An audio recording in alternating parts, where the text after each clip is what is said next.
general nature thereof. See none. Approval or amendments of meeting agenda? None. Be it resolved that council approve the agenda of the committee of the whole meeting dated August the 2nd, 2022 as presented. A mover and a seconder, Angela and Doug. Is there any discussion on the agenda? All in favor?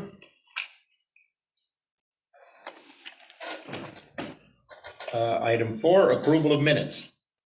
Be it resolved that council approve the following minutes as presented. Regular meeting of council, July the 19th, 2022. A mover and a seconder, Pat and Doug. Any discussion on the minutes? All in favor? Carried. Thank you. Is there any business arising from the minutes? None.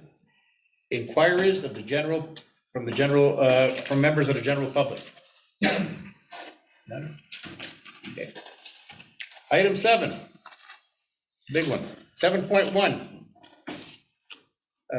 Delegations and presentations. Cobalt Fire Chief Sean Hearn, discussion of fire apparatus repairs. Chief Hearn and Deputy Chief Steve Cooper. So we submitted a document from Johnson Fire Service for repairs to fire trucks. I'll let Steve discuss some of the repairs that are required, but I just wanted to give you guys a background on NFPA. I know we've discussed it before. NFPA 1851 covered bunker gear, helmets, stuff like that. We went through that a few years ago. Well, NFPA 1911 covers apparatus. So I'll just read you what's in NFPA 1911, Chapter 5 under retirement of fire apparatus. Retired fire apparatus must be used for emergency operations due to safety measures. Note, Fire Underwriters Survey has published a document. Apparatuses are built to be applicable to ULC S515 or NFPA 1901 standards. Apparatus should respond to first alarm for the first 15 years, for the next 5 years being reserved for the use of major fires or temporary replacement for other service line apparatus. Be a retired 20 years of age unless the apparatus meets the recommended annual service and acceptance level test and has been deemed in excellent mechanical condition. Tests include weight, load, and pump performance tests. Testing and maintenance only be completed by a qualified technician. So over the years, one of our apparatuses is 48 years old. Our other apparatus is pushing 30 years old. We've had them tested annually with no issues. Now the problem is Johnson Service has come along now and said now with the new NFPA standards, when you test a truck, it has to meet the original qualification. So if it's a 2-stage pump, it has to pump to 2 stages. Your foam system has to pump. We kind of got away with it before. The 2-stage, and Steve could talk on it, was we never ever reached the 2nd stage, but now it has to actually do exactly what the truck was designed to do. So that's where we're running into all these repairs. And it's just whether you guys want to invest the money into trucks that are 40 and 30 years old. So if anybody has any questions, by all means, me and Steve can probably help you out with answers for any of the repairs on the document that's been submitted. Before we go any further, Chief Hearn, you've got pumper number 1 and pumper number 2. Could you specify which is which? Pumper number 1 is the 1974, and pumper number 2 is the 1993. 1974 is how many years old? 40 years old, and the other one is 29 years old. How much? 29 years old. 29, okay. That's number 2. Yeah. Okay, just to clarify that, just so we know. Yeah. Okay, thank you. Now, there is some issues on, sorry, go ahead. There's a comment at the bottom of the letter. JJ Fire Services comment at the bottom, all repairs, after all the repairs, the apparatus will still be considered obsolete. For our purposes, what does that statement mean? Well, basically what it means is because it's over 20 years old, even though the repairs can be made and it'll still pass, but in their books, it's obsolete based on NFPA 1911. So anything 20 years older, they can still fix it. You can still run it if it meets the standards, but it'll still be obsolete in their minds. What does that mean? Like, is there a penalty to be paid because it's Well, there's obsolete? no penalty. The only issue I have is that I'm concerned now with a lot of the stuff breaking down is that we're turning into a safety issue with the firefighters, the people that are running the pumps, people on the hose. If your pump quits and you have two guys inside a burning building, well, where's the liability fall back on if we're aware that there's issues and we're not fixing them? That's. So you're saying it's old and it's not reliable? Correct. Okay.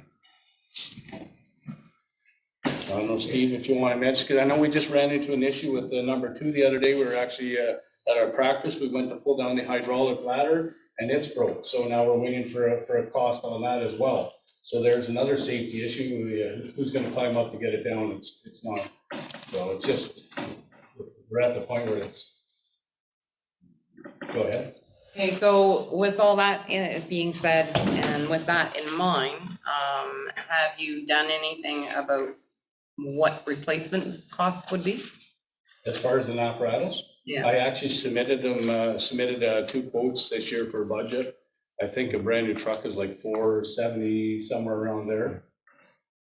But my honest recommendation is you're not gonna get a new truck probably within a couple of years, just because they're so backlogged. And that's the issue we're running into, is I would be looking for a good used truck to put in the haul for now, and then maybe looking at purchasing or ordering a truck so it's ready in a couple of years. Okay, and do you have any idea what a good used truck would, or even if there's any availability on it? Well, there is some available. I know I stopped in to see the mayor one time. There was one, we've been trying to bid on it. We've actually been fundraising to put towards the new apparatus. I think we have like $11,000, the association itself, to put towards another truck. It says, you're probably looking at about 40 or 50,000, maybe even a bit more. Okay. And when I say good used truck, it's gonna be probably 20 years or older. You're not gonna find a 10-year-old truck. The used trucks are being replaced after 20 years. There's a lot of municipalities that have a replacement program, and it's usually after 20 years of replacement. Correct me if I'm wrong on this though, but you have been looking at used trucks. I have been looking at used Yes. trucks. I think everybody that's ever been on the fire department looks at the used trucks. Yeah. The thing is when a good used truck comes up, there are so many people in the same predicament that we are. They go like hotcakes. You have to basically have cash in hand, knocking on the door when these things come available. There's So it has actually to If be I'm not mistaken. It has to be approved through council before you find one, basically. Yeah, and there's actually companies now buying them and reselling them. So they'll buy a good used truck and they'll sell it for $60,000 or $70,000 more than what they paid for it. This is not unusual for the town, for any town. Like, we're not the only ones that have ever failed a fire pump test. In fact, I think we're falling down like soldiers on the battlefield of the way things are going now. And every day you hear somebody else failing.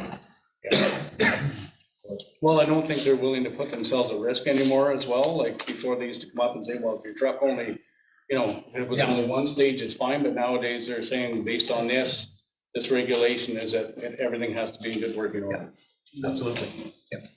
But I think we have to also make it clear, where the town is not in imminent danger of burning down tonight because we don't have a fire apparatus, correct? Correct. Oh, what about tomorrow? Tomorrow is what we have to look forward to, yes. Yeah. Go ahead, Councilor. That said, and given that they do eventually have to be replaced in the not too distant future, what can we do to get the fire department looking with a serious view to buying something? Do we just authorize drawing money from reserves? Yeah, something to that effect. We have to have, I guess, basically cash ready or give the fire chief the authority to Yeah. give us a call immediately and let us know, okay, we need this, like, this thing is available, it's good, it'll serve our purpose, and we have to jump on it right now. Like, we need the money to release, My concern is he's pointed out quite graphically that it's old and it's not Yeah. reliable.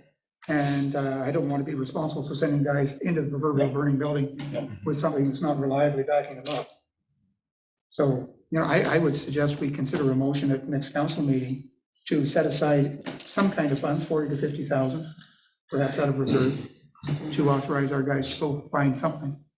I agree. I agree. Mhm.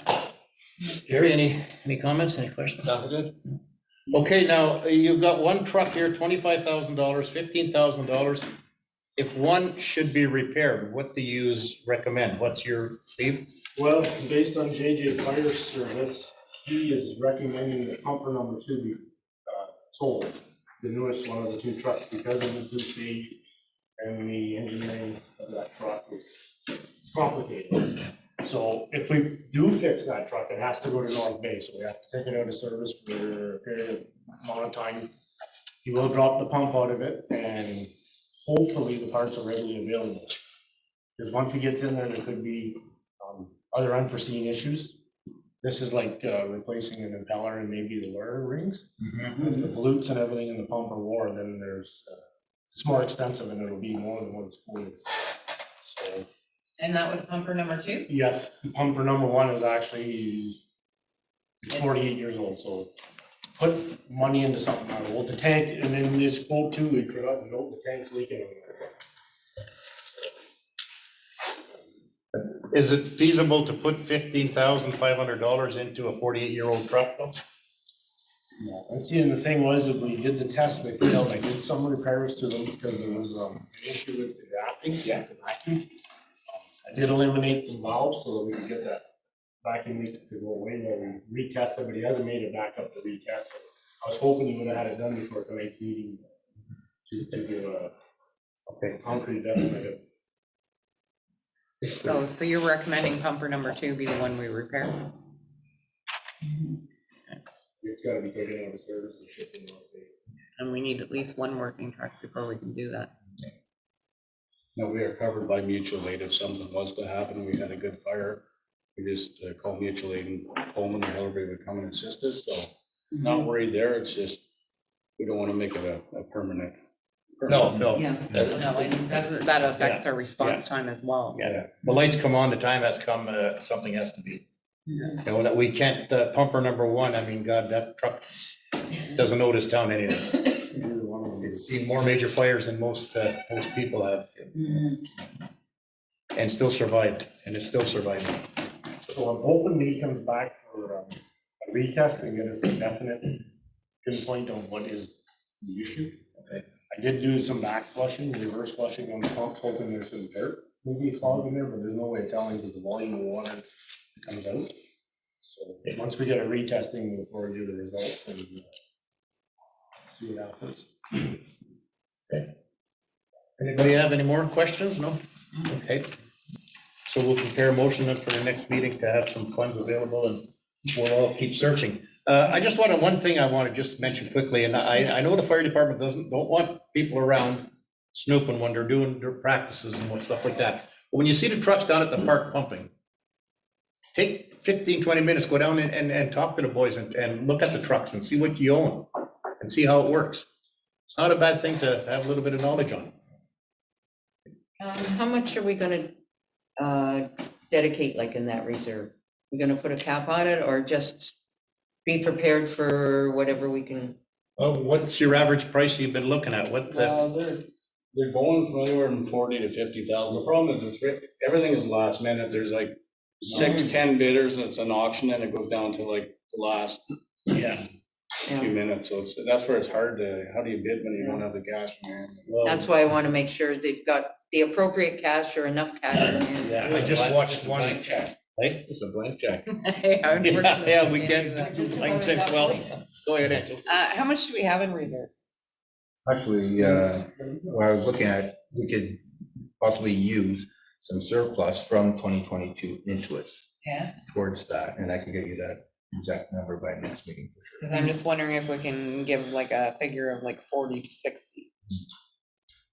That gives you a little bit of a wiggle room. Yeah. To go up. Plus we have 10, our association as well has 10 that we can use towards it as well. So. Okay.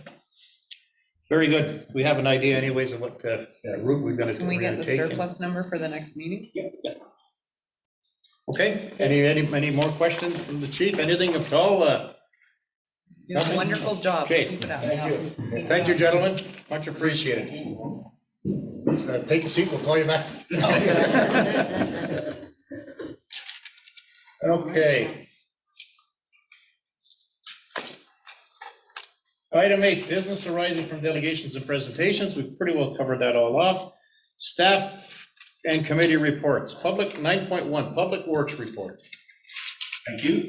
I'm going to start with the water plant. I finally got a hold of Trojan UV. They've confirmed they're going to be here on August 10th to complete the repairs on UV1. Under distribution, on July 11th, we had a water main break on Hudson Bay Road near the old marina. I notified Aqua immediately and then called in an emergency locate. I only had one staff member in that day. 2 were on holidays and 1 had called in sick. The 2 staff members on holidays agreed to come into work. We then notified the residents on Hudson Bay Road that their water would be off until the repair was complete. After we shut off the water, a boil water advisory was put into effect. I delivered notices to the affected residents.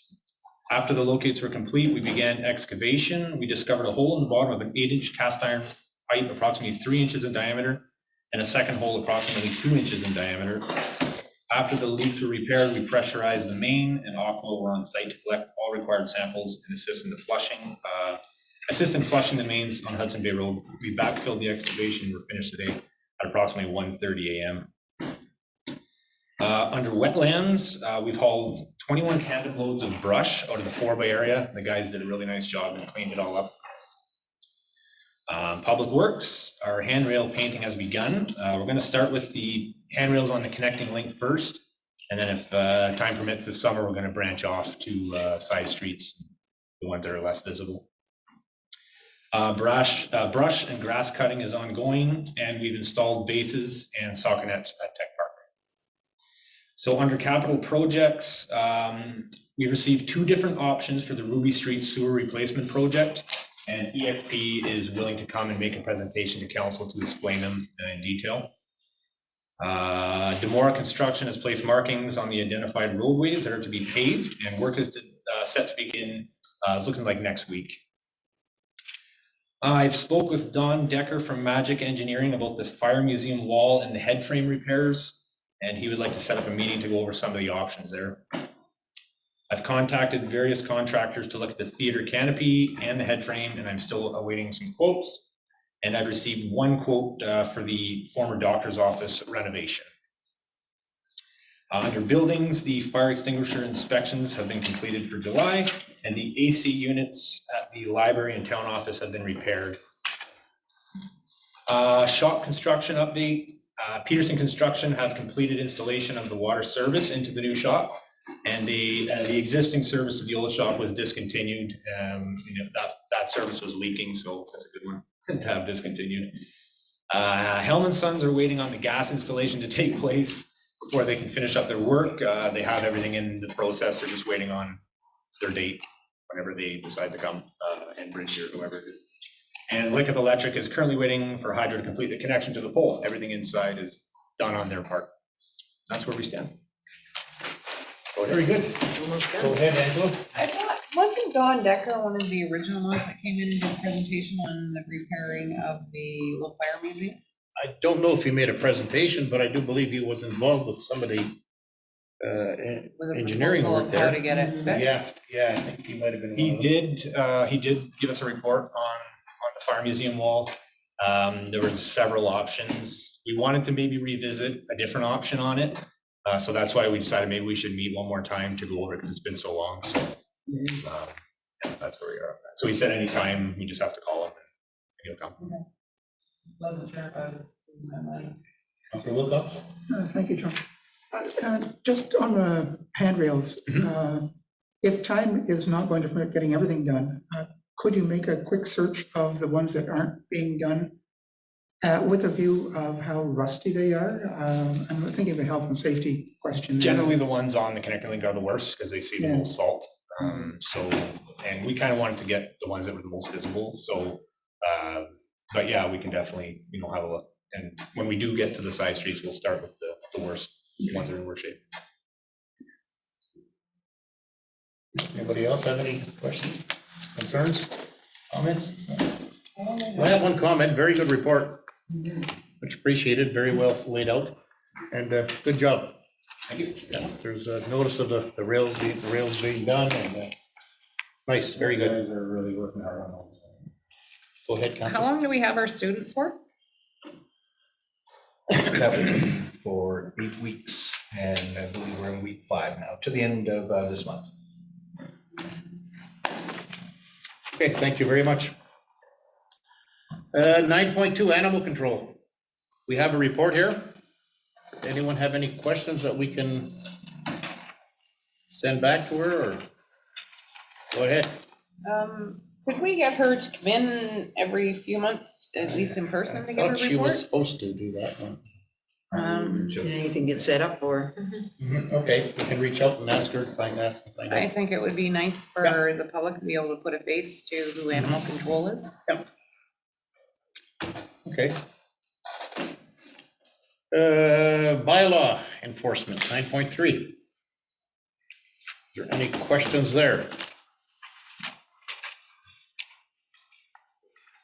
Okay, did you mention in your letter, Steve, about our meeting with the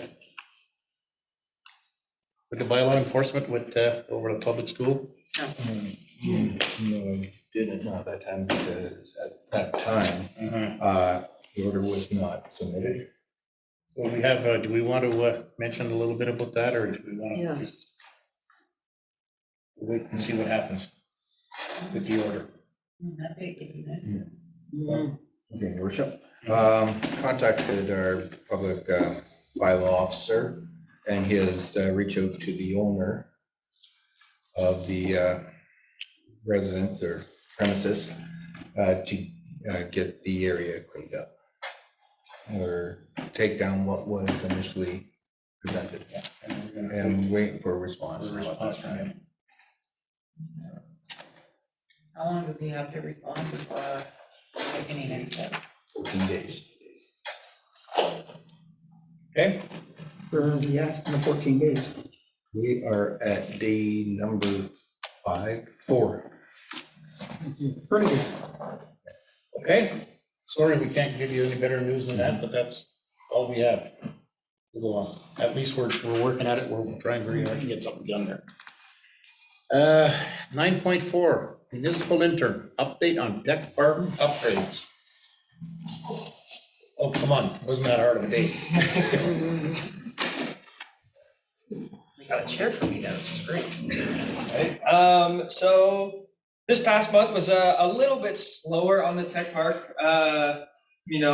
Work that we've been doing, a lot of it has been waiting for things that have been ordered to come in. So for example, exercise equipment should be here in about 2 weeks, anytime in the next 2 weeks. They gave us a 4 to 6 week timeline, so could be here tomorrow, could be here in 2 weeks. But and then the playground installation from Rosie's Gardens should be about another month before they come and start working on that.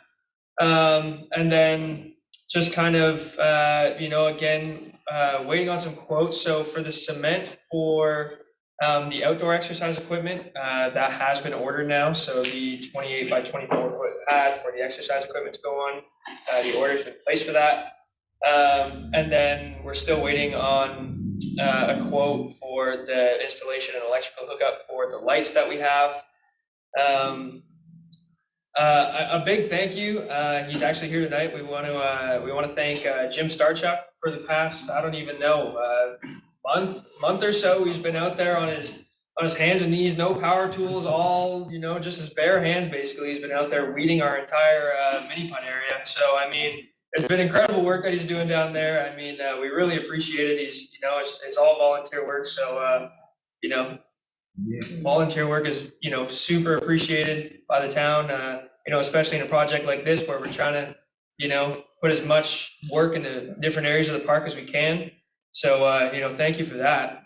And then new chain mesh has gone up. The basketball court, the bike racks have been kind of cleaned up and moved out so people can use those now.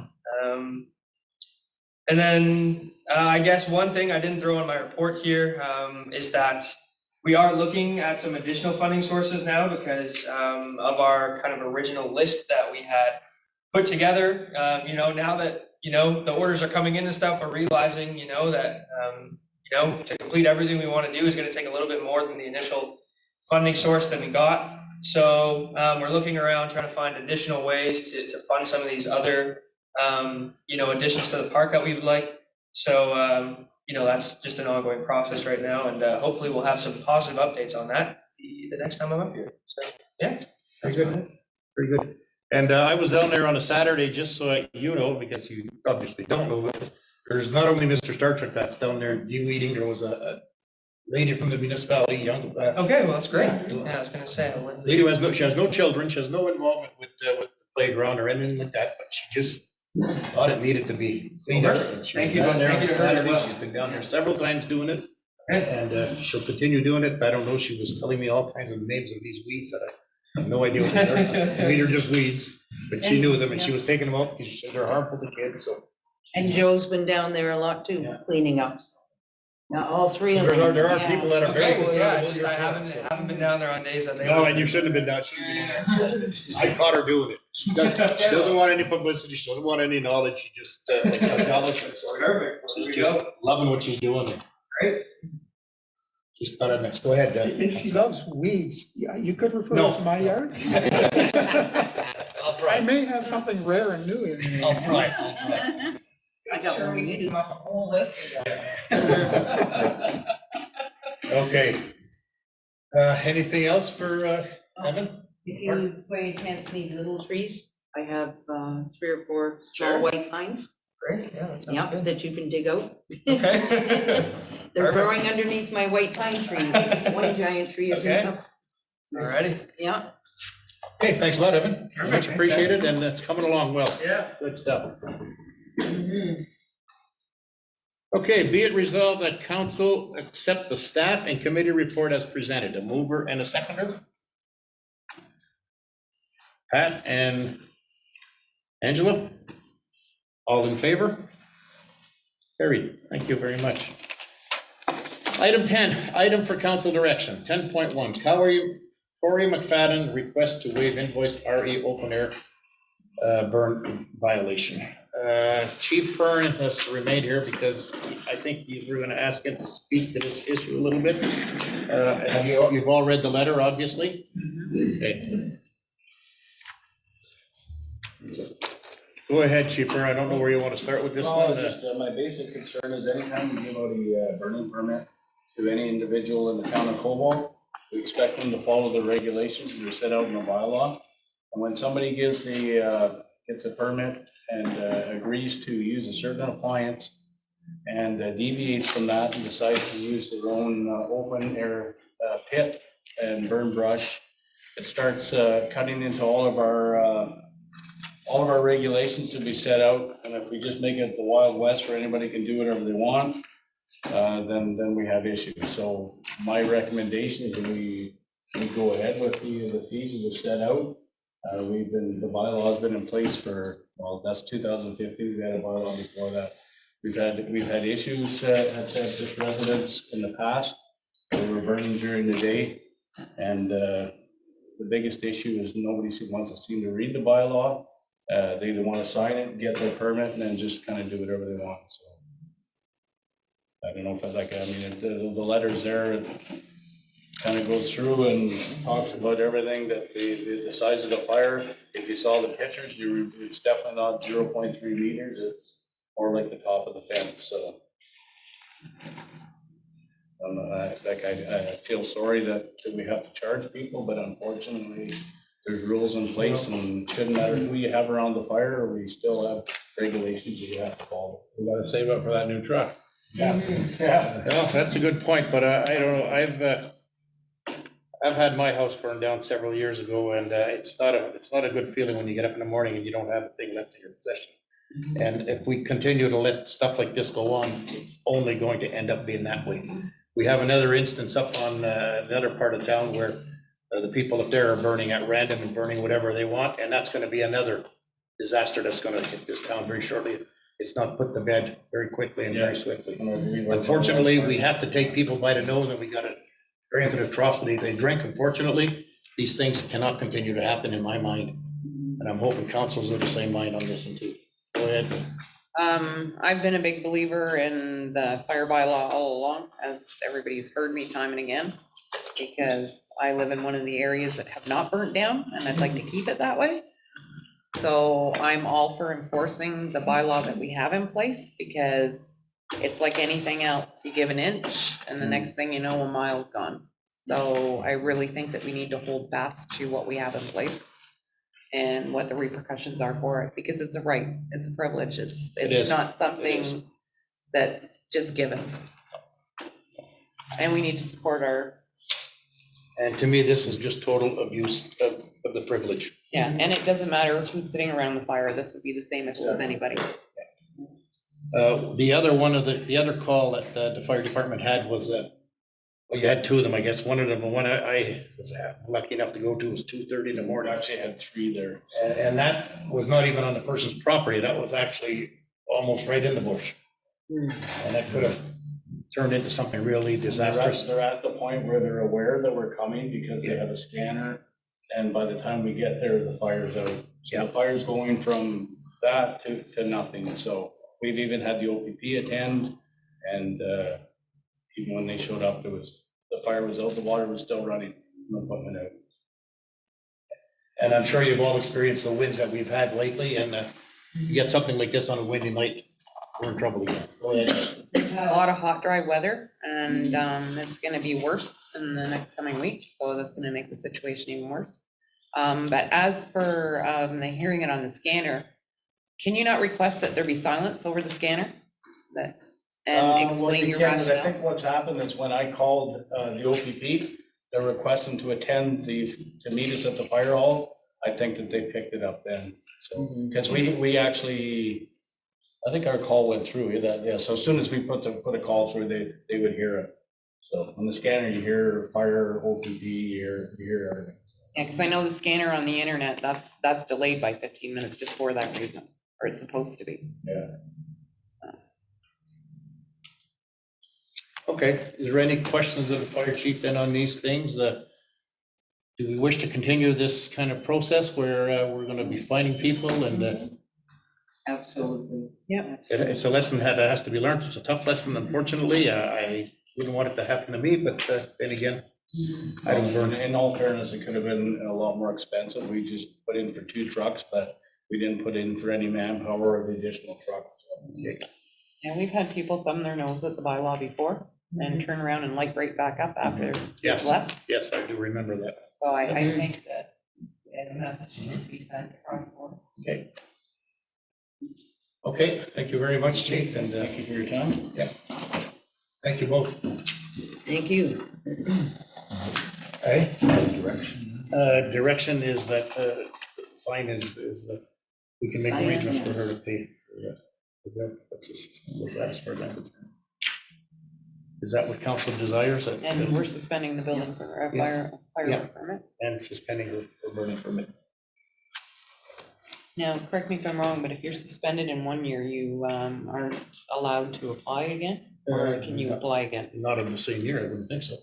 But next Yeah, year, but can they next apply year, again? Well, I would say till the bill is paid off, I would say no, personally. Yeah, That's my opinion. I that's second true, it. yeah. Bill's got to be paid for the year before. Only makes sense. Do we have anything in our fire bylaw that if the permit gets pulled so many times that they don't get a permit again? I thought I read something like that somewhere. I thought I did. Yeah, there was too. a- Is there something in the permit or I don't believe so. I can double check though. get back to us? Okay. Get back to Steve and Steve can let us know. Okay. Very good. I read anything. Like you said, burning is a privilege, it's a privilege, not a, All right. not a right. So if everybody plays by the rules, we're more than happy to let them play the game. Simple as that. In my opinion anyways. Okay. 10.2, Northern Ontario Heritage Fund Corporation, proceed with Wellness Center. Steve, I don't want to put you on the spot again with this one, but can you give us a little update on this? They reached out to us, the Northern Ontario Heritage Fund, mentioning about a letter that they had sent on April 11th, saying that we had $90,360 towards the wellness. Unfortunately, myself and John Hodgson never seen this letter. So they've been reaching out to us there. So now what we want to know if we want to continue with the wellness center council's direction moving forward on this. Go ahead, Counselor. Yes, I think we should go ahead with that. I'm getting questions quite often, and I'm not out in the public to get a lot of questions, but the question I get the most is when and where it's gonna be. So, yes, I'm all for, we should go ahead with this, and I think you indicated that it would be like starting in 2023, so it'd be in the next budget. Yeah, that would be Yeah, up we'd have to to- council yeah. decision. I think we should okay it. People are waiting. Go ahead. And that was what I was gonna ask, because it wasn't in our budget this year. And how much contributions do we have to put in with this? Well, if we wait till 2023, we can put it with the 2023 budget. We won't have to. $10,040. Yeah, because if we're looking at fire trucks, and I think, I'm all for a wellness center. I'd love a wellness center, especially one that's handicap accessible that I can roll into and crawl out of when I'm done. Because I won't be rolling out when I'm done. So it would be really good. So I just want to make sure that viably, financially, we can do it. Doug, go ahead. Just to point out too, the previous one we had down at the arena was pretty much financially viable. It was very welcomed in the community, it was used a lot. I think the current proposal is a great location. I think it offers a lot of scope for more continued public use. And it's certainly the kind of service that it's fun to offer, especially if we think we can operate it on a break-even basis, which I think we should be able to do. So that said, I would have no objection whatsoever to guaranteeing the 10,000 and moving ahead with it. The only thing I would ask, George, in the nicest way, is that the stuff that's in our package here makes no reference to a wellness center per se. It's called the project. It's called a whole lot of things. But I'm thinking perhaps we should identify just what the project is before we get too far along. Sounds good. That's a good plan. Okay. No, and we're sorry we did miss that letter that came, and otherwise we wouldn't be speaking. I think that's a great plan if we hold off and just go ahead to. When we bring this forward for the 2023 budget, is there any chance of getting an idea of the layout and where it's going to be located, just for the public to also see Oh, yeah, guaranteed. as well? Yeah. So that everybody's aware of it? Yeah. Well, you're meeting with the ministry on next week? Yes. Okay. And we can carry on from there and give council a full report after that. Definitely get a layout done and a plan. Good. Any other questions, comments? No? Good. Okay, 10.3 bylaw 2022 to provide for the owners of privately owned outdoor swimming pool to erect and maintain fences. Okay, have you all had the opportunity to look at the bylaw on fencing pools? I have to admit, I always thought that this was a rule a building rule, and that we didn't have to worry about it. If you put up a pool, you knew automatically you put a fence. I didn't know that. It was not allowed. Comments, questions, concerns, additions? Go ahead, Doug. Just trying to find something in here that struck me as a bit unusual. Somewhere in here, we're talking about the bylaw for installing a swimming pool and fence construction, and in one part of it, it says, other than things covered in the, oh, there it is, item 4.1, height minimum requirement. 4.1, page 3. It says a height of not less than 153 centimeters, 60 inches, 5 feet by any other name, but not greater than the height allowed in the fence bylaw. We don't have a fence bylaw, and it seems very odd to reference something we don't have. Perhaps if we could have that struck. Yeah, taking And I agree with that, 'cause when we were looking at a fence bylaw, there was one height of fence for the front and one height of fence for the back. So, and the front fences they were proposing they were gonna be lower. So you definitely don't want somebody putting a swimming pool in the front with only a 3 or 4 foot fence. I think there were 3 heights, 4 feet, or 1 meter for the front, basically, and on angle sides for line of sight. 5 on the sides and perhaps even 10 at the back where there was no adjoining property. So there's an interesting bylaw. But anyway, we shouldn't be referencing something that doesn't exist. Yeah, well, that's good. Good catch. And for those of us who aren't construction related, 60 inches is how many feet? 5 feet. Any other concerns, questions? So we'll be passing this at the next meeting. Unfortunately, these pools are getting to be more and more popular, unfortunately, and once we know about them, we have to react to them as quick, and that's the way the world goes. It's not picking on people with pools, we have to do the right thing and make sure nobody gets hurt. Okay? Nothing else to be?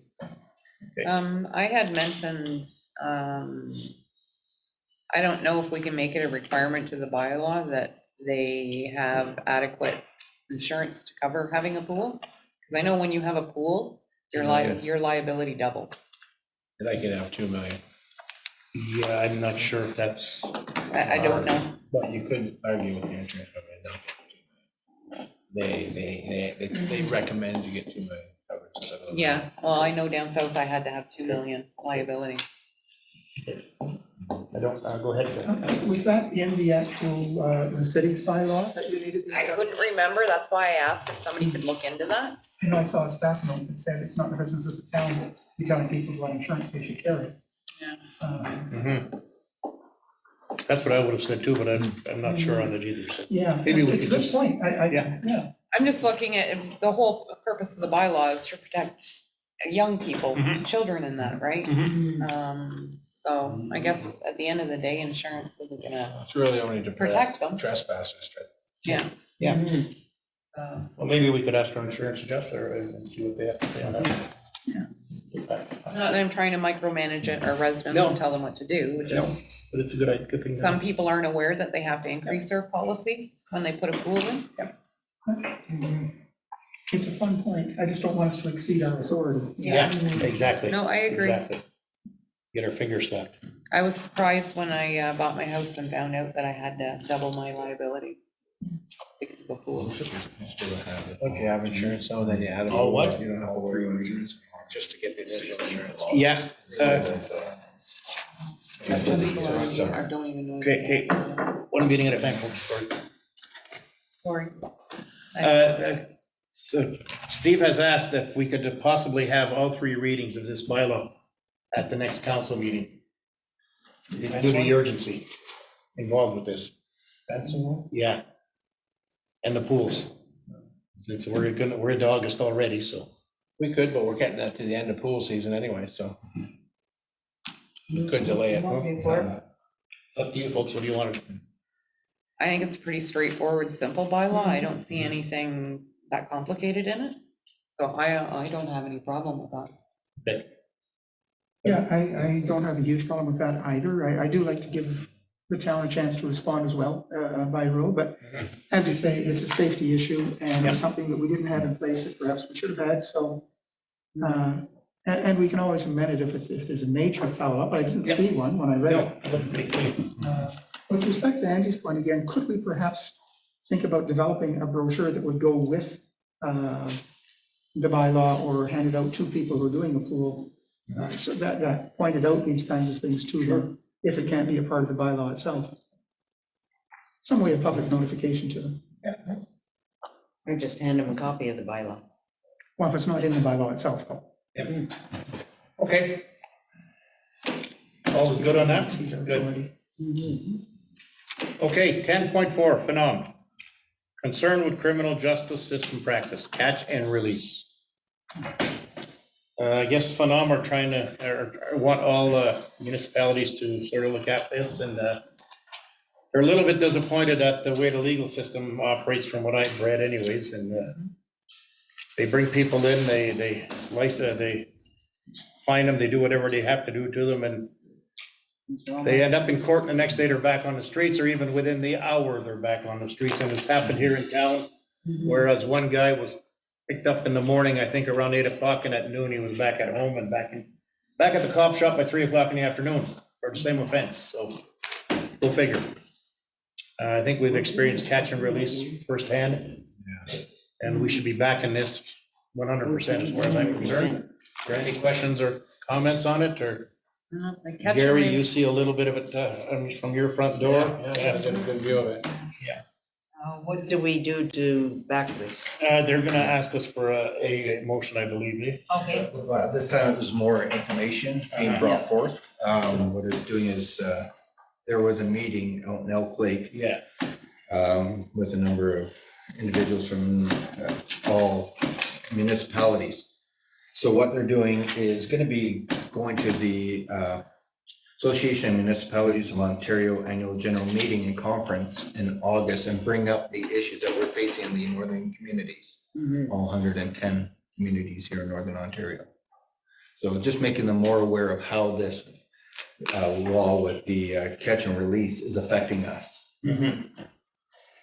Go ahead. Could we explain to them that the fisheries do catch and release, not so that they don't harm the population? So I don't know why they ever thought catch and release for criminals was gonna deter them. It doesn't deter the fish. Trying to be nice, maybe.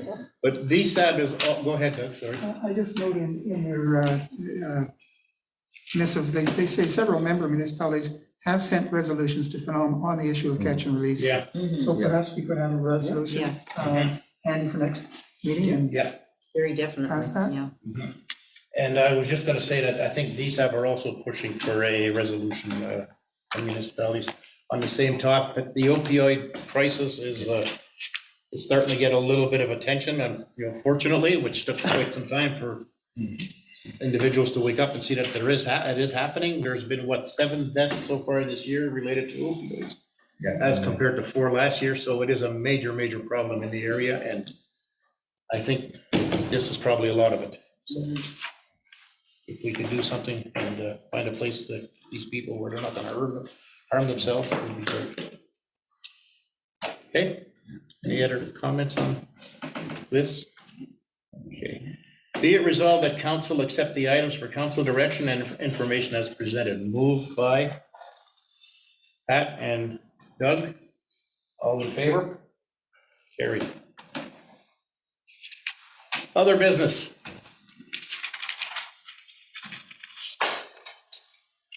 Outstanding business? Any questions on the outstanding? Go ahead. And I'd like to see our animal control bylaw update on the outstanding business list, please. Okay. I know I'm not expecting it to be done tomorrow, but I'd like it there so that we don't lose sight of it. that was animal control you were asking about? It's outdated. Yeah, I would like to have seen that during last month, we received a couple of staff memos that they were looking at the negotiations and issuing of new contracts and waiting for what Temiskaming Shores did. And I was just wondering if we're going to get an update on that and where we stand now. And I'd like to see us, personally, I think that updating our animal control bylaw first. Yeah.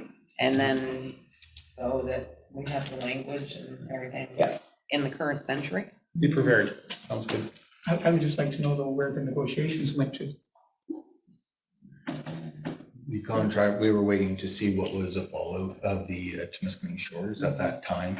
And now we're seeing that we're just going to be taking month by month. And then as Angela was saying, looking at the animal control bylaw first, then we're getting into the full negotiations. Okay, so we're not just going to kick it down the road a year like Temiskaming Shores did? No. Okay, good. Because I was really looking forward to a feisty debate on this one, you know? There's a ton to work with there. It's going to be fun. You didn't go sit in the one up there? No, No, I we watched had the our video meeting. twice, you know? Could have been banging. Closed session, and is that any on outstanding business or? Closed session, we have none. 15. Adjournment. Be it resolved that the committee of the whole meeting of council be adjourned at 7:19. Angela and Doug. All in favor? You didn't? Didn't vote? You didn't put your hand up fast enough. Nasty. Thank you, ladies and gentlemen. Thank you, members of the audience. It's a pleasure as usual. Sorry, Doug, I didn't mean to steal your thunder. Well, I happen to be looking your way, that's the only